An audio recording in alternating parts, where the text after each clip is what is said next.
It's Ken Hicks Jr., and this is a Ken Talks, You Listen video where I go behind the scenes and I break down the equipment that I use, why I use it, how I use it. And if you have any questions, please comment below.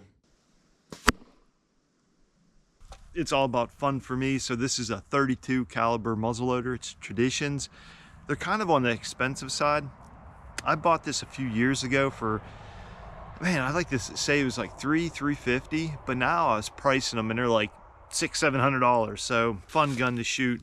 The only bad thing about this, every time you shoot it, which like all guns, but specifically muzzleloaders on black powder, you got to clean it like every single time you get done with it. So it's loaded here. Once I take the cap off, there's a cap in here that's going to set the charge off. Once I remove this cap, the gun's unloaded. I'll have it cased in my truck, you know, that way I'll be legal. But you got to check, each state's different, each wildlife management area is different, but I found out if you have it cased and unloaded, you're going to be all right no matter where you go. So I always case my my guns. I'll leave this set for probably like maybe up to 2 weeks.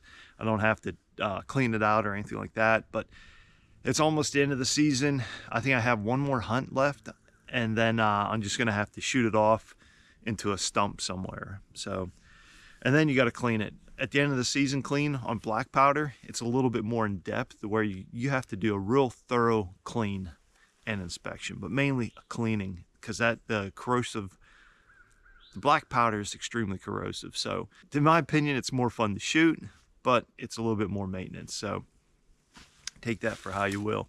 I think next year going forward, man, I'm gonna, like, I come out here and it's like I get skunked. I don't even see a squirrel. It's demoralized. So if you think people think hunting like, oh, I'm going to live off the land, good luck, because I think like in the Great Depression, people thought that, like in the lower, like around 1900, 1850s, 60s, people were very poor, so they lived off the land and they really decimated the wildlife. So that's why we have laws and everything, so people don't go gun-ho and killing everything. So I guess my point being is, if you think you're going to live off the land, you need to think really hard about that one, because it's probably not going to work out like you expected.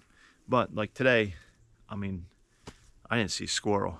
I just, a lot of walking. And that's what I really enjoy most about this, is the walking, trying to navigate through the woods, trying to think, okay, well, there's a field here. There's some seeds. Oh, squirrels like seeds. Oh, there's some oaks. Oh, squirrels like oaks. And you try to slide in there and see what you can get. It's late season. Maybe they got picked off. I really don't know, but I had fun. I think next year I may go, still continue to use the muzzleloader, but go in more with a 22 with a scope and try that route. I don't know. I mean, if I get one, I get one. If not, that's okay too. So, but it'd be really cool to shoot the harvest one, because I shot the other day, I shot 15 shots at all day long and I didn't hit nothing. So this thing is a lot harder to shoot. Now, if I really wanted to hit them, I'd just get a shotgun and go after them. But anyway, guys, I'm going to wrap this up here. I think going forward now, I'm going to go into fishing season. So there will be some fishing videos coming up if you're into that. A lot of these videos are me just doing what I'd love to do. You know, I love being out in the woods. I love to, you know, kill a squirrel or two, but apparently I don't do that. You know, doing these YouTube videos, I figured, well, this would be a good time to come out and do some hunting for squirrels, give you some content. But one of the biggest things for me was I love being in the outdoors. And if you want to come along too, that'd be great. And if you have any questions like how to hunt, where to hunt, that's what it's about. This is all public land that I hunt. It's a little bit harder than private land.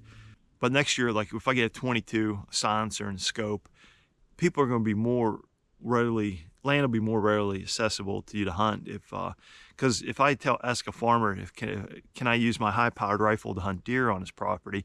One, yes, he wants deer off his property, but two, he doesn't want someone down there with a high-powered rifle blasting away, scaring his animals, scaring his wife. So you got to take that into consideration. So with the 22, or even any type of firearm with a silencer, it's not as pronounced, I guess. You know, the big bangs, and even a 22 can be fairly loud. So that's what I think going forward, what I'm going to be doing is getting a 22, silencer, hollow points for squirrel, because you want that more of a mushroom base on them, and you got to try to hit them in the head. But that's going to give me more opportunity, I think, to hunt on farmers' lands where the squirrels are near the crop line. he probably wants them out. Squirrels are nasty. I mean, they'll destroy a lot of things. You know, most people hear about it like squirrels into bird feeders and stuff, but it's really, you know, it's more to it than that. They get in farm equipment, they get in the barns and all this other stuff. So kind of a nuisance. So maybe I can kill 2 birds with 1 stone, help the farmer out, and, you know, get some content for you guys. So, but anyway, guys, I'm going to wrap this up. If you have any questions like how to hunt, where to hunt, just ask in the comments. I'll, you know, do my best to help you out the best I can, because it is hard, because I've been doing this for decades. And so it's so easy for me to do this because I know what to do.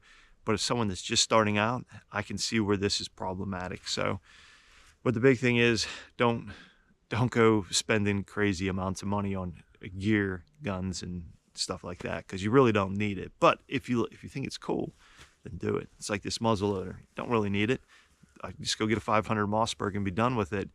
But it's a cool gun. I love shooting it. A little bit more work, filling up the loads, and a little bit more maintenance. So, all right, guys, I'm out of here. Maybe one more squirrel hunt this year, but then I'm going to go into doing some trout fishing with the fly rod. So stay tuned for that.